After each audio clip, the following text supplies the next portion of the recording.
मुंबईसह कोकणामध्ये मुसळधार पावसाचा अंदाज वर्तवण्यात येतोय, तर मध्य महाराष्ट्र आणि मराठवाड्यामध्ये मध्यम पाऊस, तर विदर्भ कोरडाच आहे। कोकण मध्य महाराष्ट्रामध्ये जोरदार पाऊस होत असला तरी विदर्भात मान्सून हवा तसा सक्रिय होत नसल्याने चिंतेचे ढग निर्माण झाले आहेत। मृग नक्षत्र संपायला 5 दिवस शिल्लक असताना आता हवामान प्रणाली तयार होत नसल्याने हे नक्षत्र देखील कोरडेच जात आहे। पावसाअभावी पेरणी खोळंबल्याने शेतकऱ्यांचं गणित पूर्णपणे बिघडलं आहे। आपले प्रतिनिधी ज्ञानेश्वर पवार आपल्यासोबत फोन लाईनवरून जोडलेत। ज्ञानेश्वर, विदर्भात अद्याप हवा तसा पाऊस झालेलाच नाही, काय अधिकची माहिती?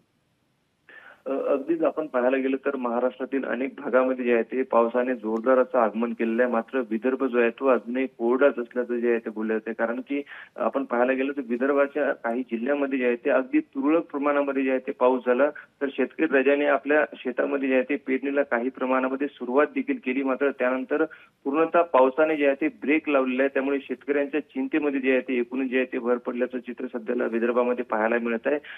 हवामान विभागाकडून आज पाऊस येण्याची शक्यता जी आहे ते वर्तवल्या गेलेली आहे। मात्र कालपासून आपण पाहायला गेलं तर विदर्भामध्ये ढगाळ वातावरण पाहायला मिळत आहे, हवा थंड पाहायला मिळते आहे। मात्र पाऊस जो आहे तो अद्यापही पडलेला नाही। त्यामुळे पाऊस न पडल्याने शेतकऱ्यांच्या कुठं ना कुठेतरी चिंतेमध्ये दररोज जे आहे ते भर पडताना दिसत आहे। अनेक शेतकऱ्यांनी आपल्या शेतामध्ये जे आहे ते पीक लावलेलं आहे आणि अनेक शेतकरी जे आहे ते पाऊस पूर्ण योग्य प्रमाणामध्ये न पडल्यामुळे जे आहे ते अजूनही पेरणी करण्याच्या जे आहे ते प्रतीक्षेमध्ये आहे। त्यामुळे कुठं ना कुठेतरी महाराष्ट्रातील अनेक भागामध्ये पाऊस पडलेला असताना विदर्भ अजूनही कोरडत असल्याने शेतकऱ्यांच्या चिंतेमध्ये जे आहे ते भर पडल्याचं चित्र सध्याला विदर्भात पाहायला मिळतोय। जी, धन्यवाद ज्ञानेश्वर, आपण दिलेल्या सविस्तर माहितीसाठी।